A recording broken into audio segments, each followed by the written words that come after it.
Bonjour, loin d'avoir fait l'unanimité dans toute la France, la Révolution fut vivement contestée dans l'ouest du pays et notamment en Bretagne. L'abolition des privilèges de la province, les mesures anticléricales et la levée en masse provoquèrent un mouvement de révolte qui passa à la postérité sous le nom de chouannerie. Moins connue que la guerre contre-révolutionnaire menée par leurs voisins vendéens, la chouannerie durera près de 10 ans, menée par des hommes hors du commun qui resteront dans les mémoires comme de véritables héros légendaires. Revivez dès maintenant ces grandes épopées héroïques en compagnie de Charles Venant.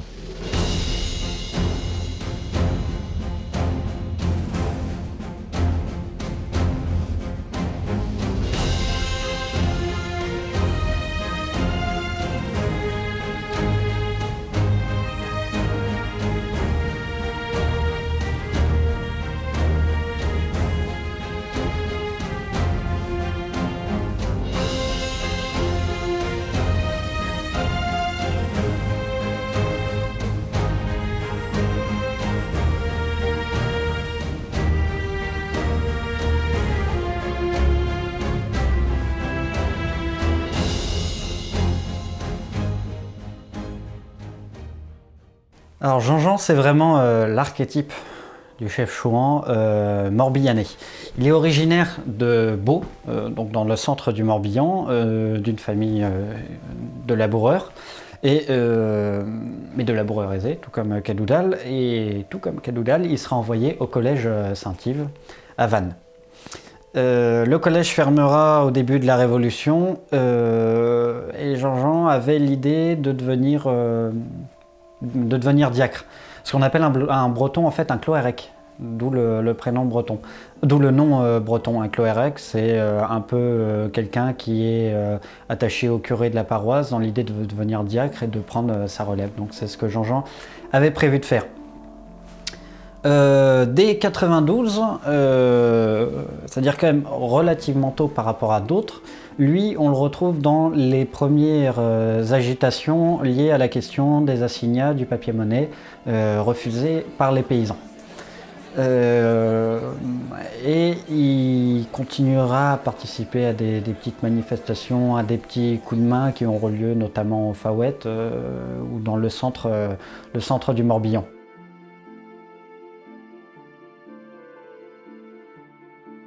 Alors en 93, il a déjà quand même une petite réputation de contestataire qui va grandir quand arrivent les troubles liés à la conscription. On le retrouve dans une des principales affaires les plus sanglantes parmi toutes les révoltes qu'il y a eu contre la conscription, à Pluméliau, en mars 93, où il mène quelques-uns de ses hommes contre la garde nationale qui voulait les empêcher de perturber le recrutement. La garde nationale sera mise en fuite et pendant les pauvres nationaux chercheront à s'enfuir, à rejoindre Pontivy, les grandes villes, et ils seront pourchassés pendant toute la soirée et toute la nuit par une horde de Bretons armés de penne-base, le bâton à bout ferré, qui hurleront « Torreben, cassez-lui la tête !» et il y aura énormément d'entre eux seront rattrapés et seront massacrés assez sauvagement. Donc voilà, c'est un peu le premier coup d'éclat de Jean-Jean. Quelques jours plus tard, là, une affaire plus importante a lieu puisqu'il s'agit de prendre d'assaut la ville de Pontivy, qui est le grand chef-lieu du district. Et donc toutes les communes environnantes, à plusieurs kilomètres à la ronde, se soulèvent et envoient des hommes prendre d'assaut Pontivy. Donc Jean-Jean dirige sa troupe 2000 à 3000, on va dire, révoltés à l'assaut de Pontivy. L'assaut échoue notamment parce que la ville avait reçu des renforts de régiments de ligne, donc quand même des troupes un peu plus solides que les gardes nationaux. Et ils sont forcés de reculer. Mais Jean-Jean apparaît à ce moment-là comme le principal meneur de l'assaut de Pontivy. On le retrouve déjà, c'est ses premiers signalements. Un homme, il avait 22 ans, 23 ans à l'époque, 1m76, une barbe rousse, longs cheveux roux, vêtu du costume du pays de Beau. Enfin voilà, le signalement est très précis. Donc ça lui sert, puisqu'il s'acquiert une réputation de meneur d'hommes déjà, et donc il rallie à lui les premiers embryons de chouans. Comme le décrit si bien Alexis Lelouer dans ses mémoires sur la chouannerie, c'est tout d'abord voilà, un ou deux mécontents qui se rassemblent, qui attirent leurs amis, puis ensuite de plus en plus de monde, puis toute la paroisse rejoint l'effet communautaire à l'époque, et les paroisses s'agglomèrent entre elles, et puis un chef surgit. Dans le pays de Beau, Melleran, Quistigny, Pontivy, c'est Jean-Jean qui devient le meneur. Il se trouve que, étant donné qu'il est issu du collège Saint-Yves, il connaît déjà Cadoudal, il connaît Guillemot, voilà. Donc ils se rencontrent, hein, et les autres deviennent également des chefs dans leur paroisse et leur région respectives. Mais ça ne commence pas à travailler ensemble, c'est simplement des échanges de points de vue, on va dire. Pendant l'année 93-94, il n'y a pas d'action concrète, de grandes batailles. C'est uniquement de la chasse aux délateurs, aux prêtres jureurs, des assassinats, des exécutions qui ont lieu. L'attaque de convois en tout genre qui transitent entre les villes, de ravitaillement, et ça va plutôt être efficace puisque en fait très vite l'ensemble de la campagne sera aux mains des royalistes et les républicains se sentiront complètement isolés dans leur ville, Vannes, Beau, Pontivy. Avec quelques petites astuces amusantes, c'est-à-dire que les chouans s'amusaient à indiquer de mauvaise direction aux soldats, enfin voilà, un peu de preuve d'ingéniosité, et puis ça marchait plutôt bien. Et donc 94, voilà, toute la campagne, l'ensemble du Morbihan, la campagne du Morbihan est aux mains des royalistes. Les républicains, on va dire les patriotes, sont obligés de se réfugier en ville, hein, et quitter leur campagne. Donc Jean-Jean se retrouve lui aussi mêlé à la paix de l'Amabilité. Il suit Cadoudal aveuglément, donc quand Cadoudal refuse de signer la paix, il refuse aussi. Et en réalité, il ne respectera jamais la paix, il continuera pendant le petit mois de mars et avril à mener des petites guerres sans trop d'accrochage, mais voilà, il ne renonce pas au combat.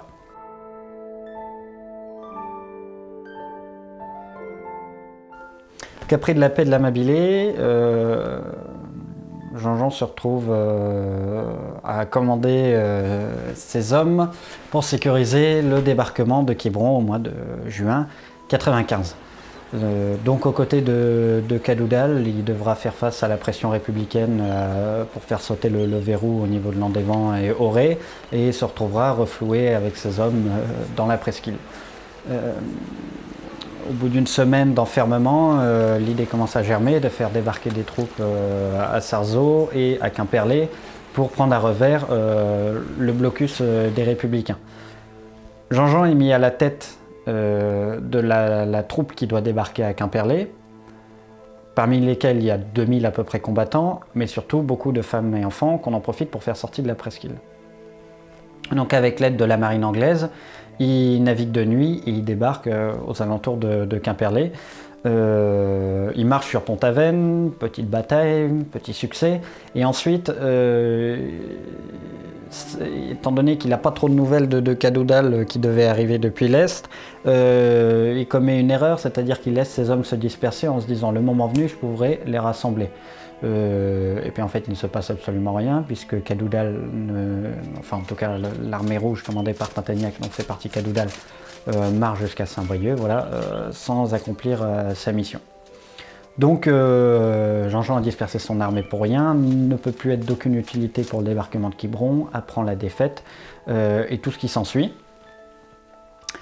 Et suite à Quiberon, une nouvelle paix est proposée et est signée en 1796. Et là, un peu comme à l'Amabilité, lui, il refuse de signer la paix, il refuse de s'aligner sur les autres. C'est je continue ma guerre dans mon petit royaume de Beau, où je suis le maître chez moi. Et donc effectivement, il va continuer, mais la situation n'est plus la même et il va être traqué, pourchassé et il finira arrêté. Il sera emprisonné à Saint-Malo pendant l'année 97. Donc il restera enfermé à peu près 6 mois et il réussira, tout comme Kadouda Labresque, par s'évader avec une évasion rocambolesque. Et il retourne chez lui, du coup, dans les environs de Beau, mais là il est obligé de vivre traqué comme un proscrit et il se cache dans une petite cabane de branchage dans la campagne. Les Républicains sont sur sa trace pendant plusieurs mois et l'étau commence à se resserrer au cours du mois de juin 1798. La cache de Jean-Jean est dévoilée par quelqu'un qu'on ne connaît pas précisément l'identité, mais qu'on appellera Mille Boutons, parce que c'était quelqu'un issu du pays de Guéméné, et au pays de Guéméné, le gilet breton a la particularité d'avoir énormément de boutons. Ils ont retenu le surnom de Mille Boutons. Donc cet homme dévoile un peu imprudemment la cache de Jean-Jean le 24 juin 1798.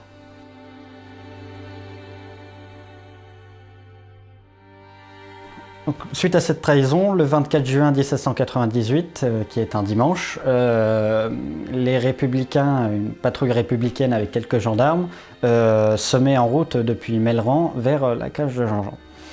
Et il se trouve qu'il y avait, alors celle qui était certainement la fiancée de Jean-Jean, Fanchon Le Sceau, qui est avertie par le recteur de la paroisse et qui lui dit d'aller avertir Jean-Jean.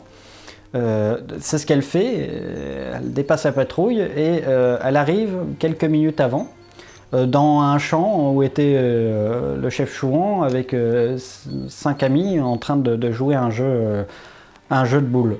Et malheureusement elle arrive et elle a peine le temps d'avertir le chef Chouan et déjà la patrouille républicaine surgit. Donc Jean-Jean, en bras de chemise, empoigne son fusil, c'est le premier geste qu'il a, et prend les jambes à son cou. Les républicains lui lâchent une première salve qui le touche à l'épaule, et une autre salve qui blessera notamment Fanchon. Et Jean-Jean continue quand même à s'enfuir, les républicains sur ses talons, et il se fait abattre au niveau d'un calvaire. Un républicain arrive et lâche définitivement en lui enfonçant sa baïonnette dans la gorge. Donc pour les républicains, c'est quand même à ce moment-là une grande victoire parce que Jean-Jean était un peu le seul contestataire de la paix de 1796, le seul à pas la respecter. Son corps sera emmené dans une charrette à Pontivy et exposé pendant 3 jours sur l'hôpital, les murs de l'hôpital. Et ensuite, il sera enlevé et enterré anonymement à Pontivy, volontairement par les républicains.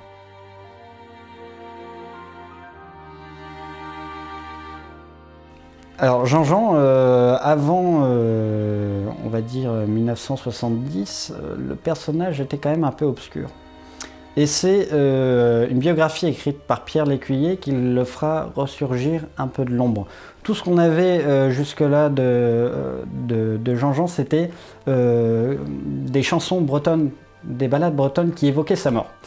Et ça, c'est quand même assez important parce que c'est un peu le seul chef chouan du Morbihan, ou même de Bretagne, à avoir eu droit à ces chansons. Il y en avait un autre, Julien Cadoudal, le frère de Georges, qui a eu droit aussi à un chant sur sa mort, mais parce que lui-même était un barde, hein, comme on disait encore à l'époque, un grand chanteur. Et sur Jean-Jean, il y aura 4 chansons qui seront composées. Et la plus célèbre, qui était chantée encore jusqu'à pas longtemps, Da Wells Antian des Evidez. Enfin, c'est une chanson qui commence en disant le jour de la Saint-Jean, est-ce le jour de la Saint-Jean, voilà que les gendarmes arrivent. Et c'est justement, Pierre Lécuyer raconte que c'est justement au cours d'un pardon à Beau qu'il entendra une vieille bretonne chanter cette chanson, qui voudra en savoir plus, et Et cette vieille femme lui dira juste moi je ne connais que ce que la chanson m'en raconte. Et puis du coup, de fil en aiguille, il fera des recherches et il fera ressortir Jean-Jean de Lombre. Après, il y avait quand même beaucoup de choses qui ont été écrites sur lui, mais dans les ouvrages plus généraux sur la chouannerie. Ce qu'on peut retenir dans la postérité de Jean-Jean, c'est que c'est vraiment, comme je disais au début, l'archétype du chef chouan, c'est-à-dire le roturier, ça c'est important, issu de milieux de laboureurs, qui aura son petit territoire, sa petite paroisse, mais qui s'étendra jamais, et du coup c'est un peu dommage, mais qui aura jamais une vision générale des événements, mais qui sera un peu limité à son petit royaume, comme on disait souvent, qui refuse de baisser les armes, n'importe quelle condition, tant que son quotidien s'améliore pas, c'est-à-dire tant que son quotidien il voit pas revenir ses prêtres, son roi, et voilà. Et donc c'est un peu l'image populaire du chef chouan. Vous avez aimé cette vidéo? N'oubliez pas de vous abonner à la chaîne et d'activer la cloche pour être tenu informé de toutes les prochaines publications, de laisser un commentaire et de partager la vidéo. Et si vous voulez soutenir mon travail, n'hésitez pas à faire un don via ma page Tipeee ou bien de commander un livre de ma maison d'édition, les éditions Vox Gallia. Merci et à très vite. Vive la France!